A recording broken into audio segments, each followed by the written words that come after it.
Hello दोस्तों, नमस्कार। कैसे हैं आप? एक बार फिर से आपका स्वागत है आपके अपने YouTube channel Gopal study studio में। तो दोस्तों, इसको देख के आप समझ तो गए होंगे कि आज हम क्या बात करने वाले हैं।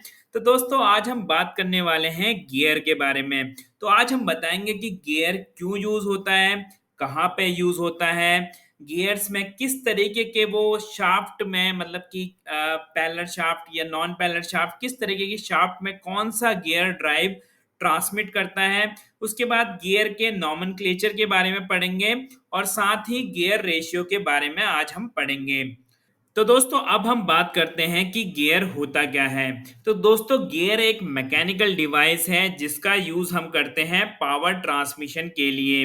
अब ये पावर ट्रांसमिशन अलग अलग जगह पर हम यूज करते हैं गियर की मदद से। आप देखते होंगे कि आप जो घड़ी पहनते हैं उसमें भी गियर होते हैं, और आप जो सबमरीन है, बड़ी बड़ी सबमरीन जो चल रही हैं, वहां पर भी गियर होते हैं इंजन्स के अंदर, या फिर हम बोलते हैं गियर बॉक्सेस के अंदर।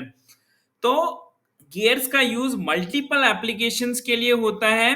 गियर एक पॉजिटिव ड्राइव है। तो दोस्तों, पॉजिटिव ड्राइव का ये मतलब होता है कि गियर में कोई स्लिपेज नहीं होता है। और साथ ही मतलब स्लिपेज का मतलब है कि अगर गियर रोटेट कर रहे हैं आपस में, तो यहाँ पे स्लिपेज के चांसेस नहीं होते हैं।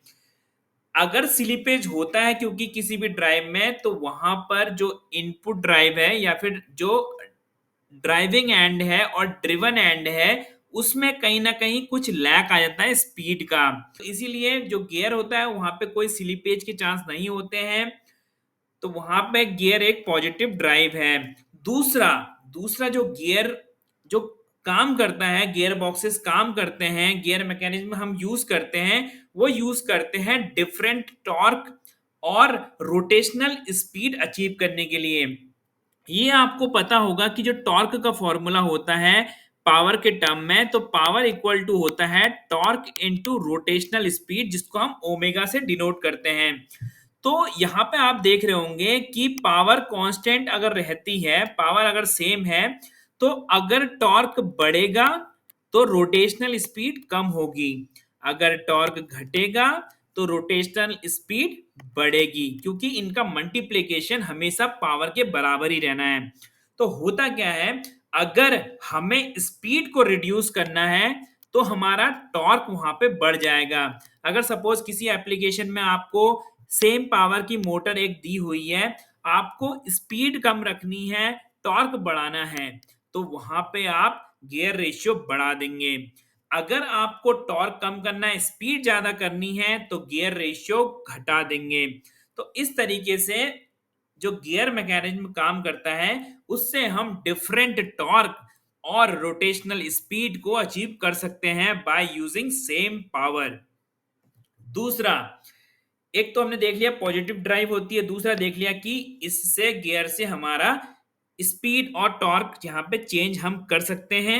तीसरा होता है कि ये डिफरेंट एप्लीकेशंस के लिए यूज हो सकता है। जैसे कि मैंने बताया आपको, घड़ी से लेके सबमरीन के इंजन तक हम कई एप्लीकेशंस में गियर का यूज करते हैं।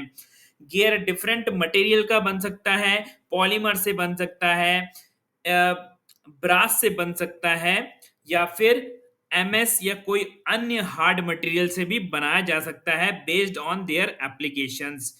तो दोस्तों, अब बात करते हैं कि पावर ट्रांसमिशन, क्योंकि गियर का यूज होता है पावर ट्रांसमिशन करने का, ड्रिवन शाफ्ट से ड्राइविंग शाफ्ट मतलब कि। तो दोस्तों, अब बात करते हैं पावर ट्रांसमिशन की। तो power transmission as a gear का जो काम है प्राइमरी, वो काम है कि जो ड्रिवन शाफ्ट है वो घूमे ड्राइव शाफ्ट से। मतलब कि अगर एक मेरा मोटर है, जहां पे एक मोटर पे अगर सपोज एक गियर लगा हुआ है, ये मेरा मोटर है, मोटर पे गियर लगा हुआ है, ये अगर ड्राइविंग एंड है, तो ड्रिवन एंड मतलब कि सपोज यहाँ पे मोटर के आगे मेरा एक कोई दूसरा पार्ट लगा हुआ है जिसको रोटेट करना है, तो ये ड्राइविंग है क्योंकि ये ड्राइव कर रहा है, और ये ड्रिवन है क्योंकि ये ड्राइव से चल रहा है। तो यहाँ पे गियर का काम पावर ट्रांसमिशन के लिए किया जा रहा है। बट ध्यान ये देना है कि वहां पे ज्यादा डिस्टेंस ना हो दोनों शाफ्ट की एक्सिस के बीच। मतलब कि अगर दो शाफ्ट जहां पे भी हम पावर ट्रांसमिशन कर रहे हैं एक दूसरे में, अगर डिस्टेंस ज्यादा होगी तो गियर बहुत बड़े हो जाएंगे। इसलिए गियर का यूज ज्यादातर उन एप्लीकेशंस के लिए यूज होता है जहां पर कि सेंटर मतलब कि दोनों की एक्सिस डिस्टेंस वहां पे कम हो। तो यहाँ पे आप देख रहे होंगे पावर ट्रांसमिशन हम पैरेलल शाफ्ट में भी कर सकते हैं, इंटरसेक्टिंग शाफ्ट में भी कर सकते हैं, on parallel and non intersecting shaft में भी कर सकते हैं। तो पैरेलल शाफ्ट में जो पावर ट्रांसमिशन करते हैं वो होते हैं स्पर गियर। पैरेलल का मतलब है कि दोनों गियर की जो एक्सिस है वो पैरेलल रहेगी। सपोज एक इस तरीके से लगा हुआ गियर तो उसी के पैरेलल दूसरा गियर लगा होगा, तो स्पर गियर। हेरिंगबोन गियर जिसको डबल हेलिकल गियर भी बोलते हैं, हेलिकल गियर भी हम बोल सकते हैं। और तीसरा इंटरनल गियर, यहाँ पे भी आप देख रहे होंगे एक्सिस दोनों की पैरेलल ही है। और रैक एंड पिनियन गियर, तो ये जो गियर्स होते हैं वो पैरेलल शाफ्ट में पावर ट्रांसमिट करते हैं। उसके बाद दूसरा जो है इंटरसेक्टिंग।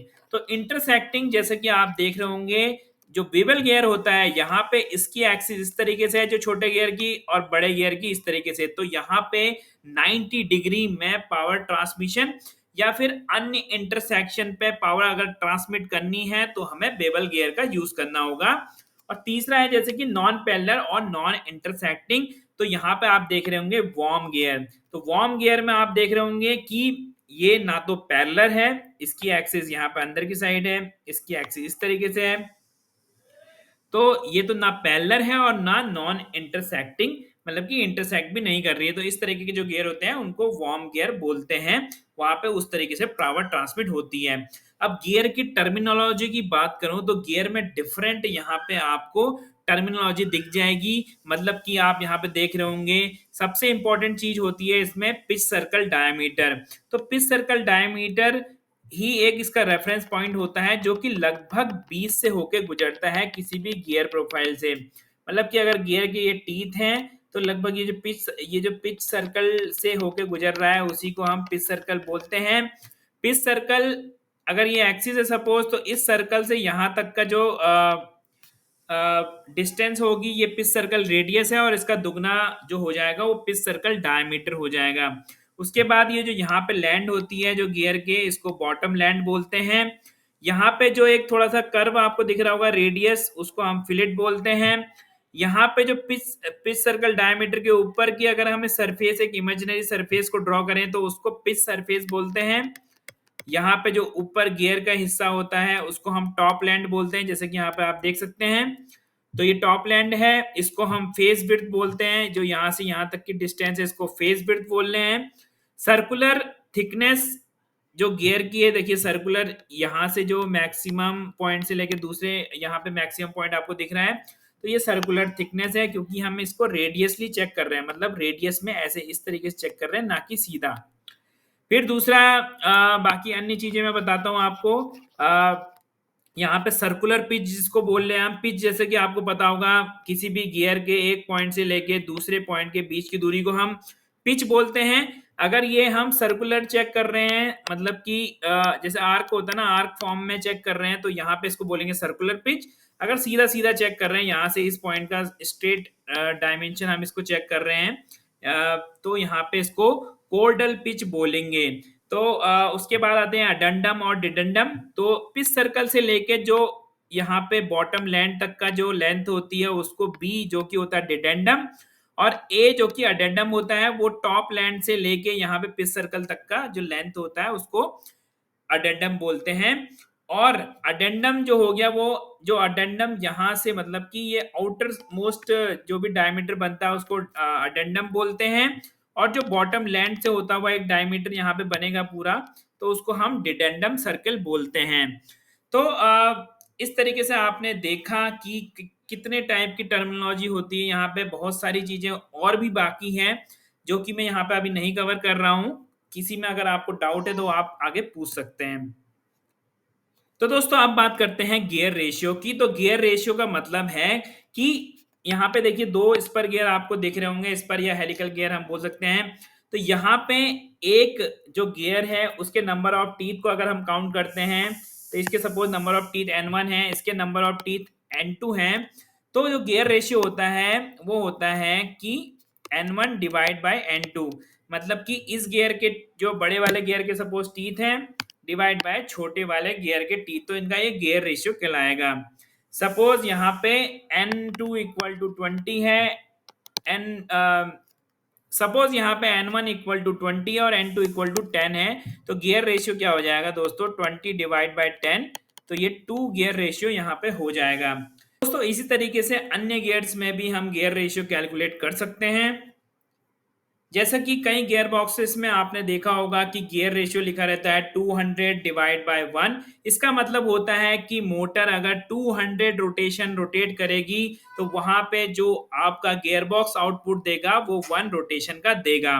तो इस तरीके से गियर बॉक्स का आप सिलेक्शन कर सकते हैं, किस तरीके की आपको कितनी स्पीड चाहिए एज पर आपका टॉर्क की रिक्वायरमेंट के हिसाब से। तो दोस्तों आशा करता हूँ ये वीडियो आपको पसंद आया होगा।